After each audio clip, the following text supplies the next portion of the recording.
ydy David Jones a dwi'n gweithio i dîm dalgylch dŵr yfed Dŵr Cymru. Mae'n tîm ni'n gyfrifol am ofalu am y tir sy'n amgylchynu yn afonydd ac yn cryfydd dŵr, lle rydym yn eich dynnu dŵr ar gyfer ei yfed. Gelwir ardaloedd yma yn dalgylchoedd dŵr yfed. Aeth dŵr ar siwrnau hir cyn cyrraedd i'n afonydd a chronfeydd, lle rydym yn eich dynnu dŵr.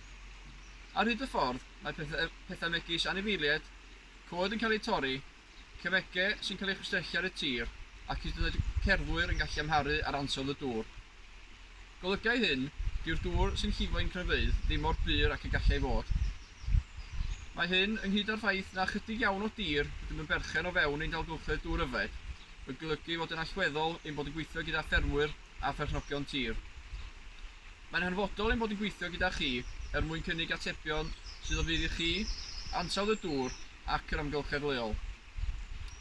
Rydym yn rhan o ymchwil arloesol yn y maes dŵr yfed ac reolaeth dalgylch, gan dreoli technoleg newydd a dysgodd wrth bartneriaid eraill ar gyfer diogelu ansawdd dŵr a'r amgylchedd am flynyddoedd i ddod.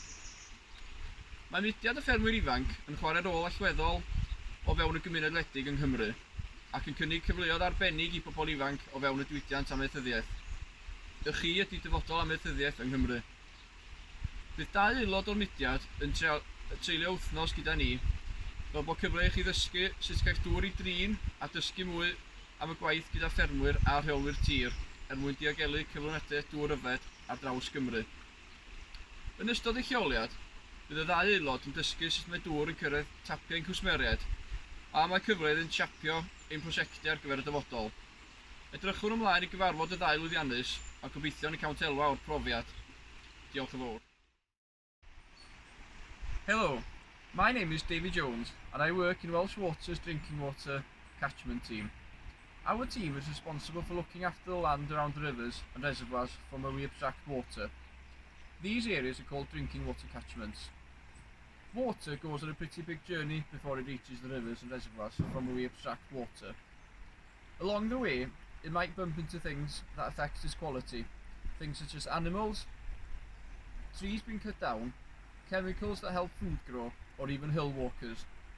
All of which means that the water that flows into our reservoirs isn't as pure as it could be. This, paired with the fact that we own very little land within our drinking water catchments, mean that working with farmers, growers and other landowners is essential for us.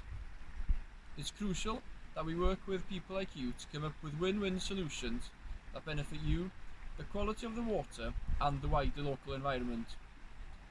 We're constantly carrying out cutting-edge research, trialling new technologies and learning from our partners to safeguard water quality and protect our environment for years to come.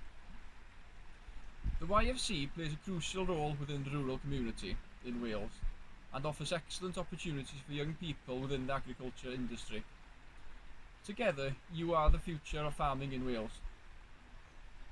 2 YFC members will spend a week with us so they can learn how we treat the water and learn more about our work with farmers and land managers to safeguard drinking water sources across Wales. During the placement, both YFC members will learn how water makes its way from source to tap and have a chance to shape our future projects. We're looking forward to meeting the successful candidates and we know the experience will be beneficial for them. Diolch yn fawr. Hi, my name is Megan Powell and I'm a member of Erwood YFC in Brecknockshire, and I have been fortunate enough to be awarded the Welsh Water Dŵr Cymru placement, which is in conjunction with Wales YFC. I'm really thankful for this opportunity and looking forward to getting stuck into this placement, as I think there's a lot of scope for both industries to work closer together to ensure a stable water supply for not only future generations but the future of agriculture. Thank you. Helo, Laura Evans ydw i o Clwb Llangwirfon, Ceredigion, a rwy'n excited iawn i wedi cael ei ddewis fel un o'r aelodau fydd yn dreulio wythnos gyda Dŵr Cymru. Mi fydd yn ddiddorol iawn i weld sut mae dŵr yn mynd o'r ffynhonnell i'r tap. O dan yr amodau, gobeithio na fydd yr wythnos yn rhy bell i ffwrdd, ond rwy'n edrych ymlaen yn fawr iawn.